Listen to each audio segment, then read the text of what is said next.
Bueno, más allá de la broma,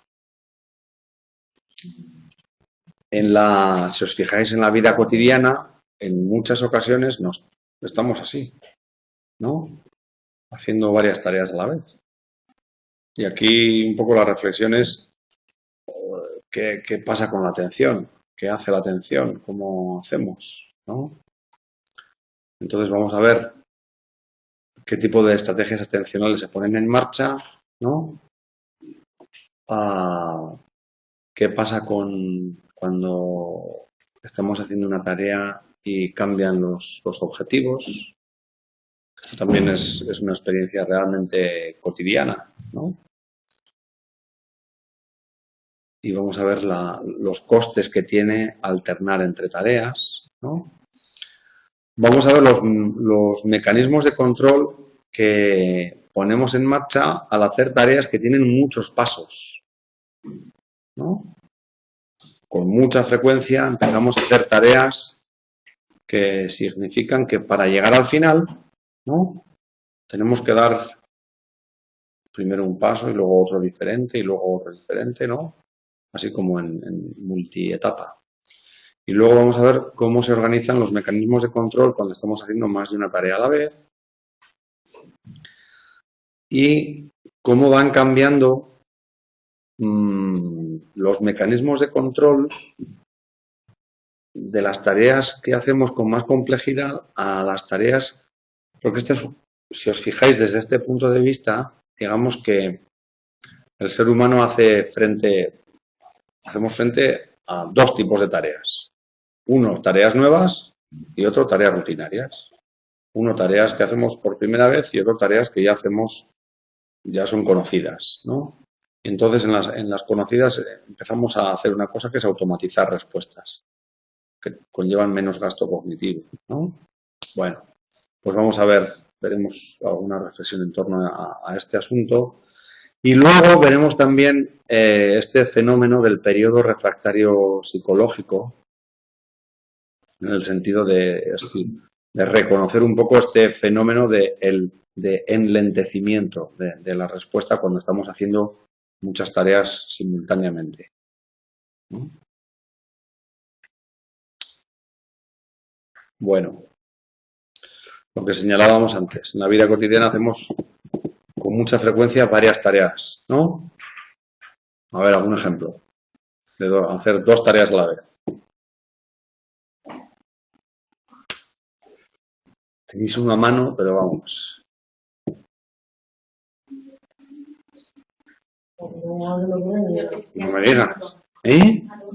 Hombre, lo tienes uno a mano, pero a mano, a mano. No estamos acompañando todo lo que hacemos de... ¡Ay!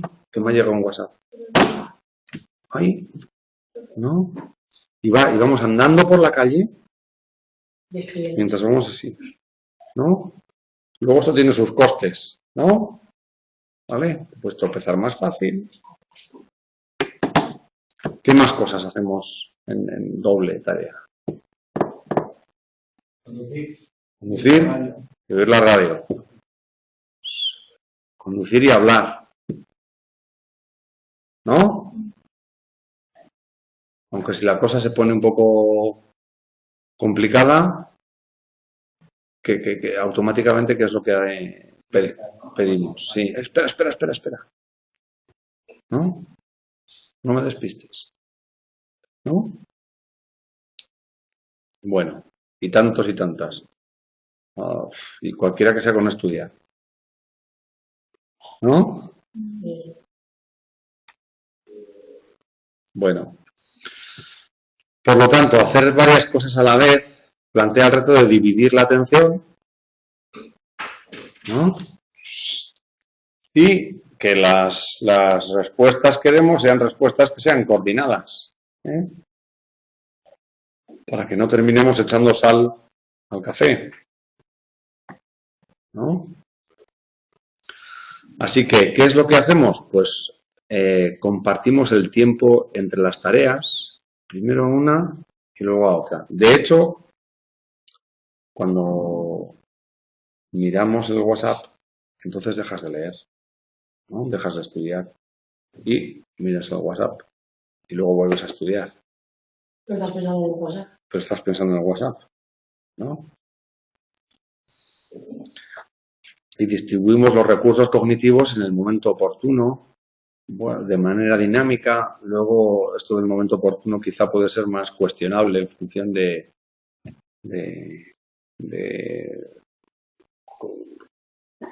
cuánto nos ganan los impulsos a la hora de tomar decisiones, ¿no?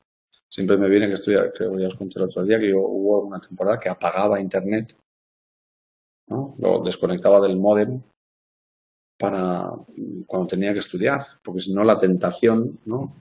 Distribuía los recursos cognitivos de una manera muy deficiente, ¿no? Mira, pues para ponérmelo un poquito más fácil, decía, mira, ya, aquí ya no hay tentación, ¿no? Ya, si quiero ir a internet ya tengo que hacer muchas más cosas que no, ¡ay!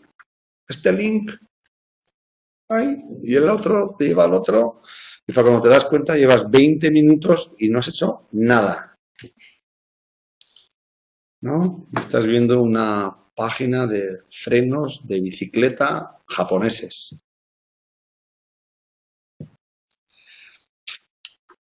Bueno, a veces también podemos reestructurar las tareas y manejarlas como una sola, ¿no? Cuando tenemos que hacer una tarea compleja, que significa que tenemos que hacer varios tipos de cosas, ¿no? Por ejemplo, reorganizamos la tarea y hacemos primero todo lo que tiene que ver con tareas manuales, luego todo lo que tiene que ver con, ¿no? Con otro tipo de tareas, ¿sí? Las podemos reestructurar. Y también podemos seleccionar y combinar estrategias, ¿no? Por ejemplo, estrategias atencionales.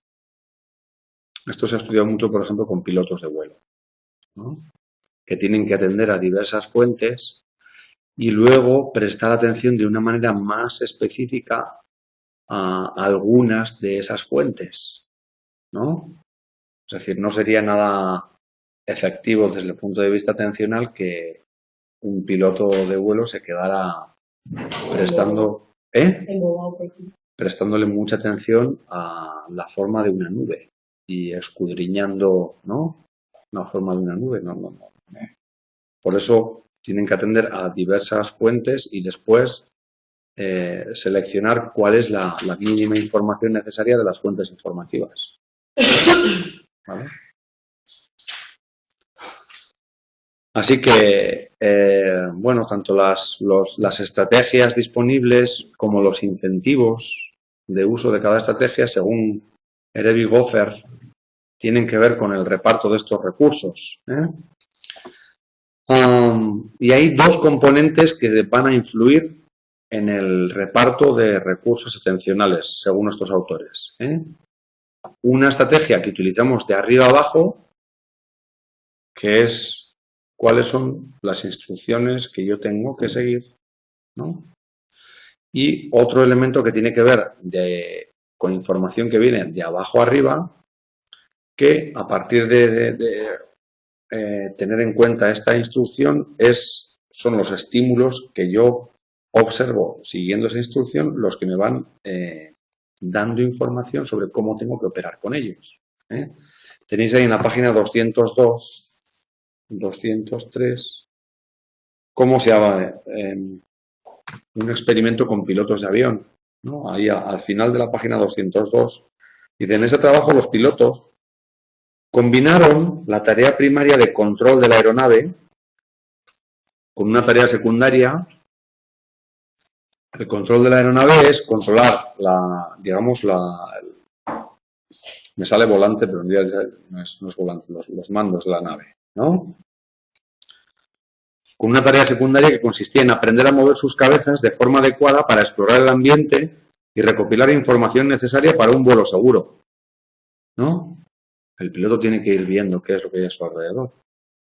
Los pilotos portaban cascos que incorporaban pantallas de proyección de información, ¿no? De estas informaciones enriquecidas.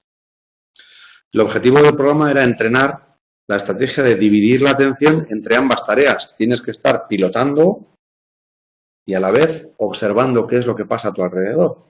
¿Sí? El componente del control ejecutivo, el componente de arriba abajo, determina la cantidad y el tipo de información recopilada por los pilotos. ¿A dónde voy a prestar atención? Estos podían elegir entre limitar el movimiento de sus cabezas abarcando una pequeña zona del campo visual, por ejemplo, concentrarse en una zona para evitar una posible colisión, o mover las cabezas abarcando una zona más amplia, por ejemplo, para planificar las acciones futuras, ¿no? Por dónde allá en el horizonte, por dónde hay alguna apariencia de alguna tormenta o no, ¿no? ¿Y eso cómo lo haces? Pues echando un vistazo amplio. Por otra parte, el componente perceptivo motor de abajo arriba se correspondería, por ejemplo, con la acción de desplazar la aeronave a la izquierda para evitar una colisión con una montaña percibida a la derecha, ¿no? ¿Vale? Así que tenemos ahí la combinación de mecanismos de arriba a abajo y de abajo a arriba. Bueno.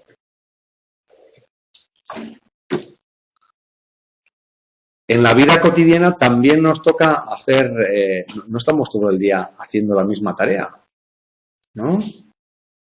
Y nos toca, afrontamos con frecuencia tareas diversas frente a las que tenemos que hacer también cambios en los recursos atencionales que les dedicamos, ¿no?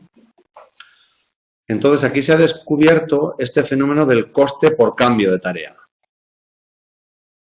¿Qué describe este fenómeno del coste por cambio?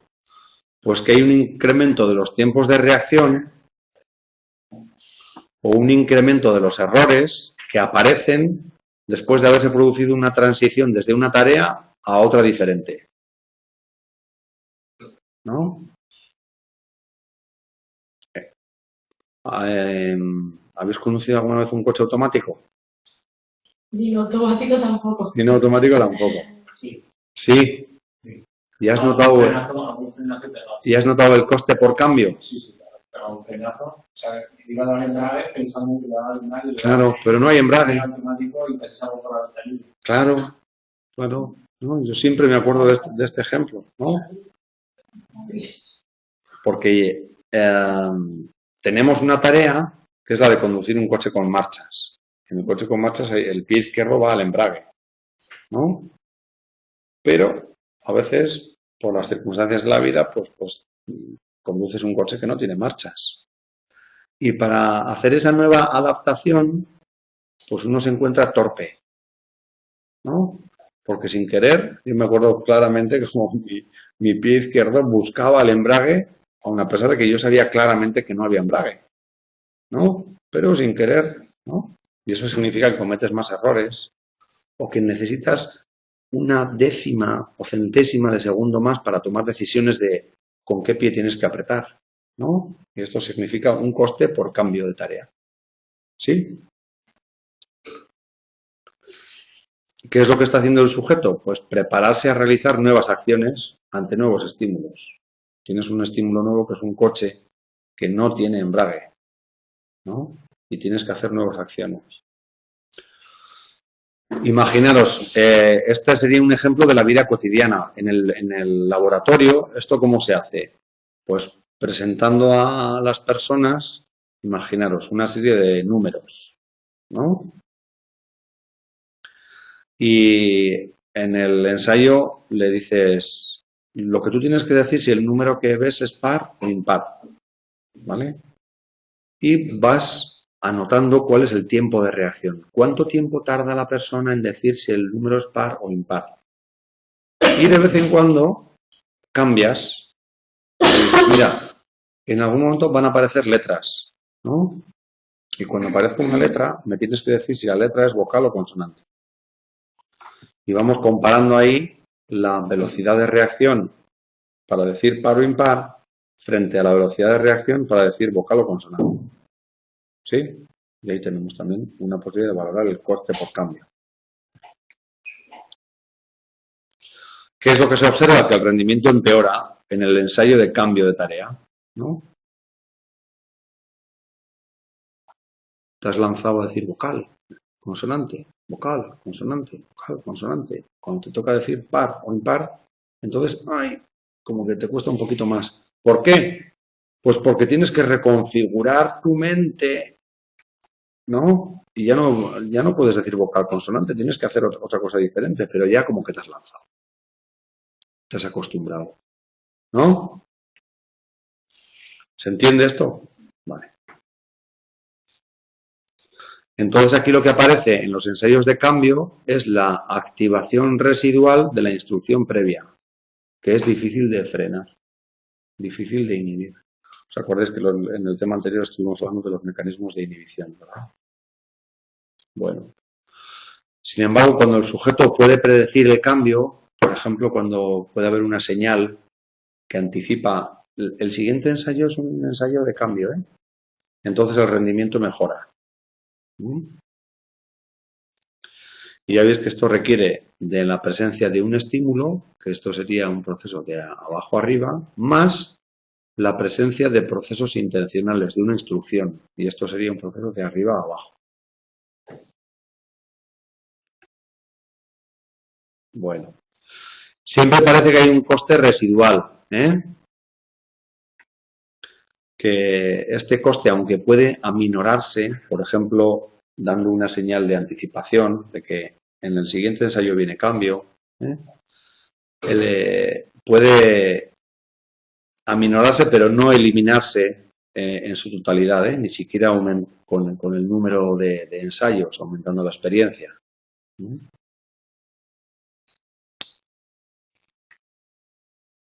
Bueno, las tareas multietapa.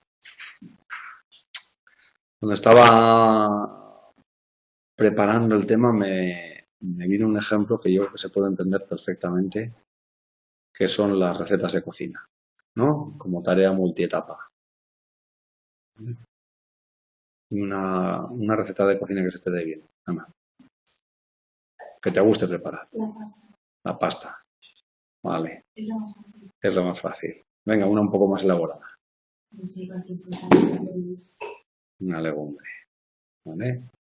Una legumbre que tiene que tener varias. Con cebolla. ¿Con qué más? Tienes que tener aceite, cebolla, sal. Hay que echar las cosas en su momento, ¿no? Hay que controlar el tiempo, ¿no? Bueno. Entonces lo que hacemos para preparar una que te guste a ti, Juanjo, una receta. Sí, te gusta preparar. Una pizza casera, ¿no? Prepararla desde la masa. Eso es, ¿no? Tenemos ahí el objetivo final, que es la pizza en el plato caliente a punto de ser devorada, ¿no? Pero hasta llegar ahí hay que trazar objetivos, ¿no? Y estos objetivos se descomponen en pequeñas tareas y cada una de esas tareas requiere acciones adecuadas y hay que evitar hacer otras que son inapropiadas, ¿no? ¿Vale? Es decir, cualquier receta de cocina un poquito elaborada sería un buen ejemplo de una tarea multietapa. Una tortilla de patatas. Primero tienes que hacer la patata, tienes que echar la cebolla, ir controlando cuánto de hecha está la patata.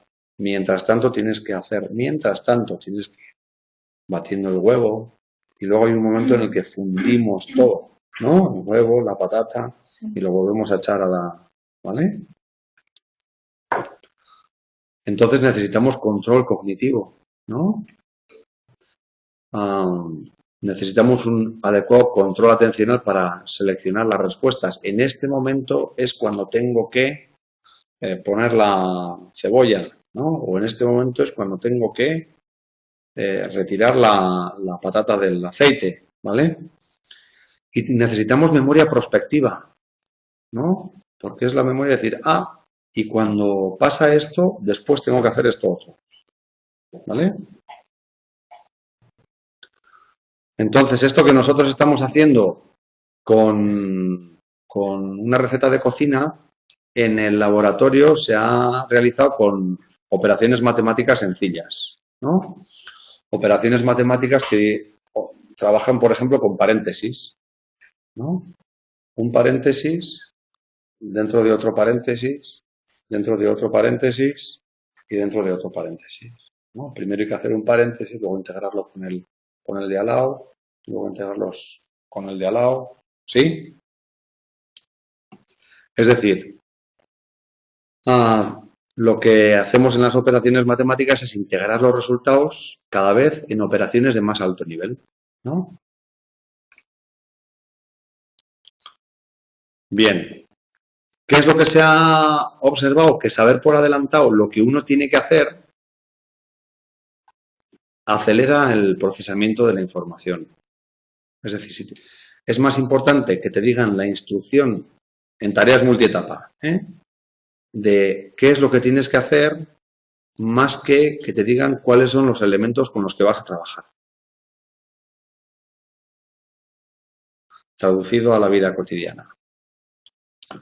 La intención de comer dirige mejor la conducta de comer que la presencia de la cuchara, ¿no?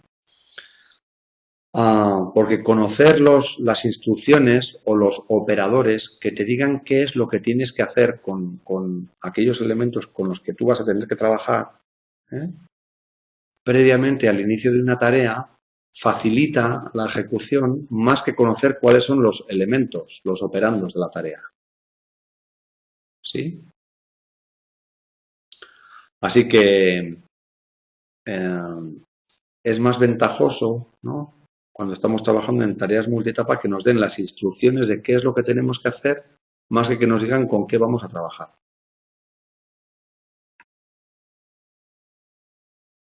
Bueno, el control en la multitarea. Con frecuencia nos vemos enfrentados, ¿no?, a tener que llevar, digamos, como varias tareas simultáneamente a la vez. Esto se ha llevado al laboratorio con este test de los 6 elementos. ¿Cómo es esta prueba? ¿No? Pues imaginaros que te dicen que tienes que hacer 3 tareas. Y cada tarea la dividen en 2 partes. La primera parte y la segunda parte. La primera tarea. La primera parte y la segunda parte de la segunda tarea. La primera parte y la segunda parte de la tercera tarea.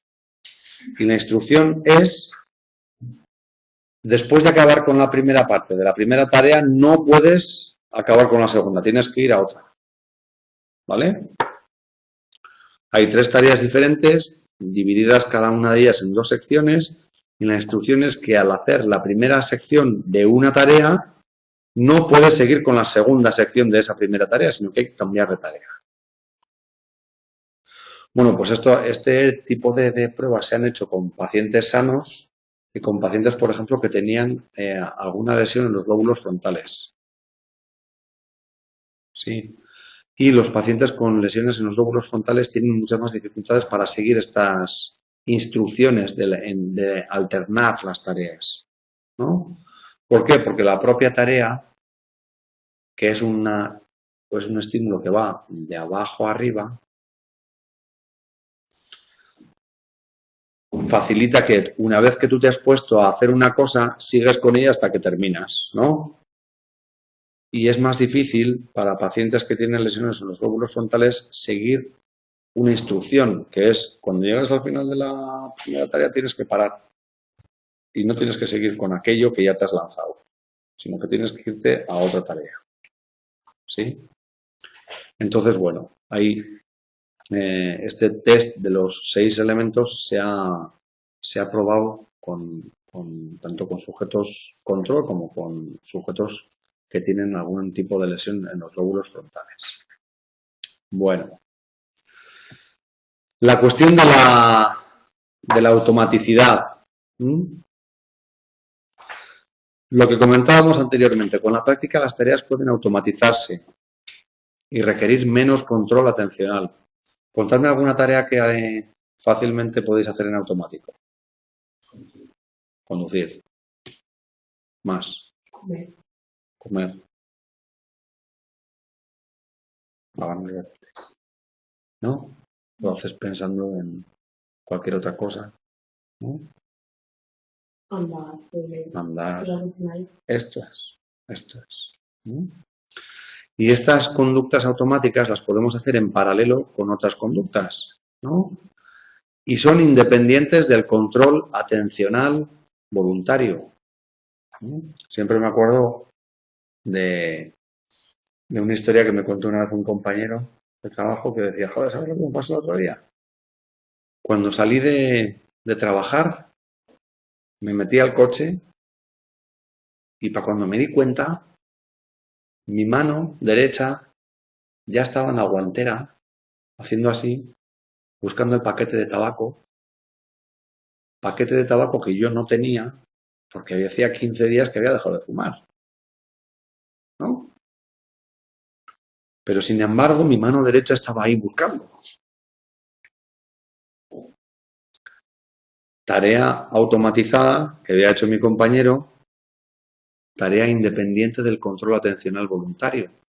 Parece que es como si hubiera un control atencional encubierto que estaba diciendo, ¿cuántas veces mi compañero lo primero que habría hecho al salir del trabajo sería meterse en el coche y encenderse un cigarrillo? Pues miles, ¿no? De tal manera que esa conducta se automatiza. Y entonces los sistemas encubiertos te dicen, mira, estás en tu coche. Tú siempre que sales del trabajo y te metes en el coche, lo primero que haces es encenderte un cigarro, que además te sienta como Dios. Te lo fumas a gustísimo. Y normalmente tu paquete de tabaco está en la guantera, así que busca, ¿no? Y ahí tenemos a la mano, ¿no?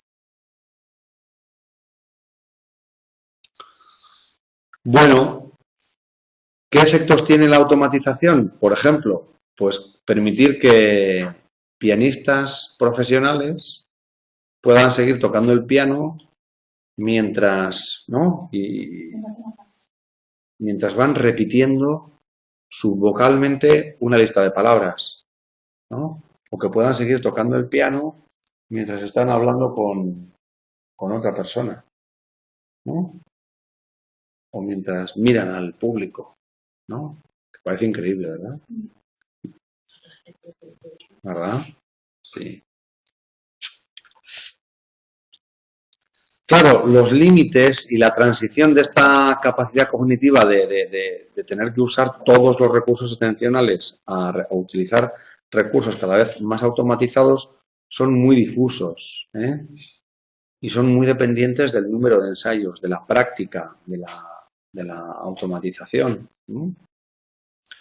Entonces, algunos han hecho la pregunta de cuando estamos operando con dos tareas a la vez, la habilidad es haber automatizado una de ellas y entonces cuando está automatizada ya no consume recursos, tenemos más recursos cognitivos para hacer la otra, o lo que estamos haciendo es alternar la atención entre ellas, ¿no? Rápidamente llevar las dos a la vez, pero haciendo como un cambio rápido de atención de una a otra. Bueno.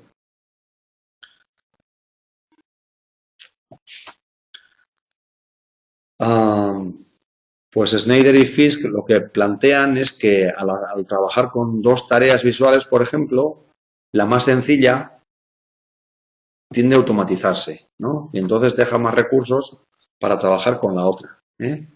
Por ejemplo, en un inicio, trabajar con una tarea sencilla solo con una tarea sencilla o trabajar con una tarea sencilla en combinación con una más compleja, pues la tarea sencilla se ejecuta peor en multitarea que haciéndola sola. Claro. ¿No? Esto resulta razonable, ¿no?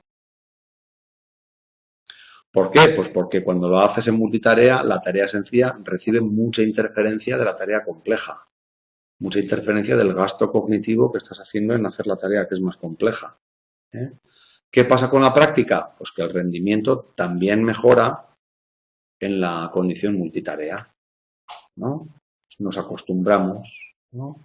Y al principio, cuando estás con el profesor en las primeras clases de carnet de conducir, cuando te lo saques, acuérdate de esto. ¿Eh?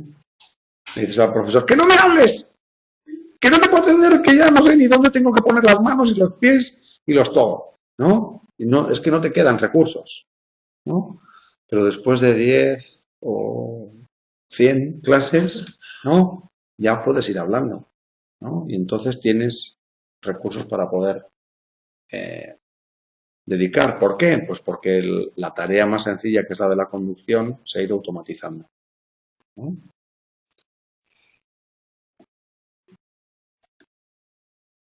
Bueno, el periodo refractario psicológico.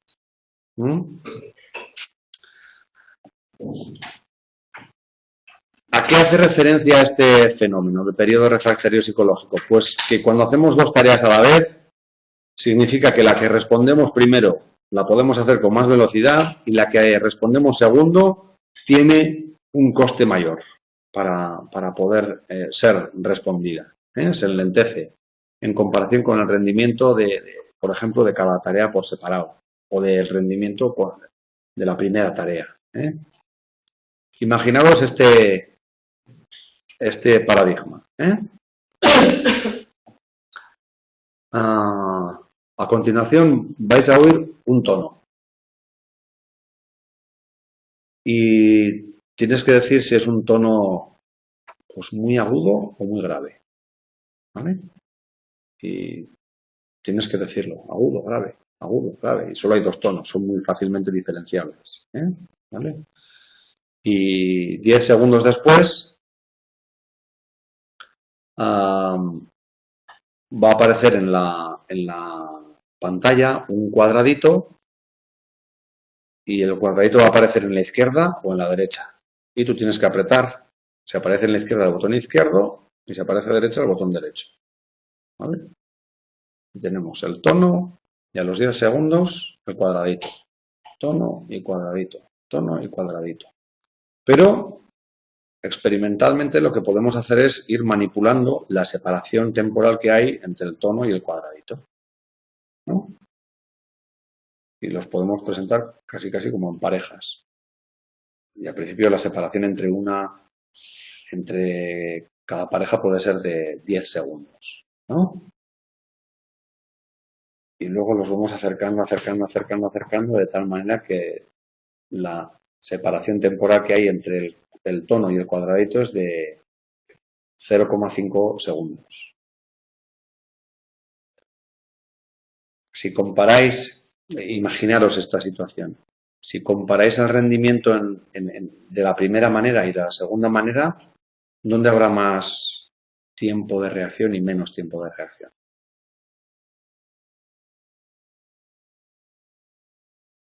En la segunda más difícil. Es decir, el sonido lo dirás antes, no, más fácil que el cuadradito. Ajá. ¿Qué piensas? No sé, porque si has dicho ya lo primero, lo segundo, ¿cuál te puedes liar? No sé. Venga, más hipótesis. Cuando están muy cerca, habrá intervalos entre las dos tareas, ¿no? Entonces, sí, creo que la acción será más fácil. ¿Y dónde habrá más tiempo de reacción? ¿Para la primera o para la segunda? En la segunda, el tiempo de reacción es más alto. ¿Por qué crees? Porque causa interferencia entre una tarea. Claro. Esto es lo que se observa, ¿no? El tiempo de reacción para la segunda es más elevado, ¿no? Porque solo podemos emitir una respuesta a la vez. No puedes decir alto y izquierda o bajo y derecha a la vez, ¿no? Los mecanismos de selección de la respuesta que tenemos son mecanismos que son limitados, no tenemos 1000 posibilidades de respuesta simultáneas, ¿no? Tenemos que seleccionar qué hacemos. O conduzco o te hablo, ¿no? al inicio sobre todo. Entonces, se produce por limitaciones atencionales en la selección de la respuesta, ¿no? Solo pueden emitirse una respuesta a la vez y la segunda se ralentiza. ¿Os acordáis del cuello de botella? ¿No? Tienes que hacer un cierto procesamiento para decir si el tono es alto o es bajo. Tienes que hacer un cierto procesamiento para decir si el cuadradito ha aparecido a la izquierda o a la derecha, ¿no? Entonces, solo una de esas tareas puede ser realizada a la vez, ¿no? No puedes pensar izquierda y decir alto a la vez, ¿vale? Sin embargo, otras visiones del procesamiento de la información dicen que, bueno, pues que puede haber un cierto procesamiento en paralelo de procesamiento de la información, pero lo que se ralentiza es la selección de la respuesta, ¿no? Y que la respuesta a la segunda tarea, a la del cuadradito, no puede comenzar hasta que la selección de la respuesta de la tarea 1, la del tono, haya finalizado. ¿Sí?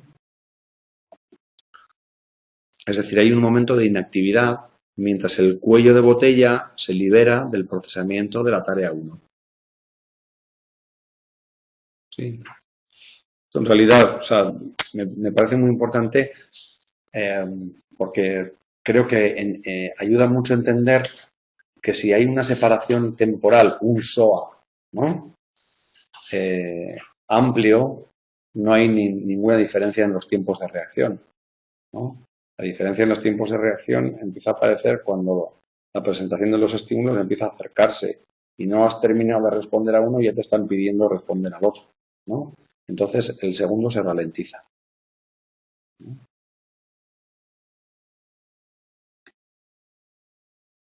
Bueno.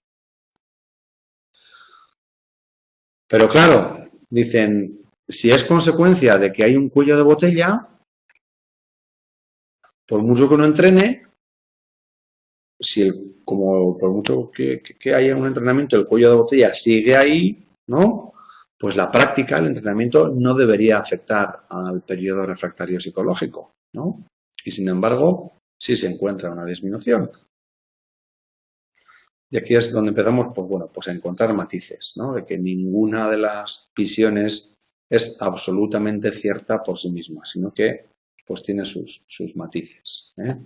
¿Por qué? Porque el efecto del periodo refractario psicológico no desaparece en su totalidad por mucho entrenamiento que haya, pero sí se puede disminuir asociado con la práctica, ¿no?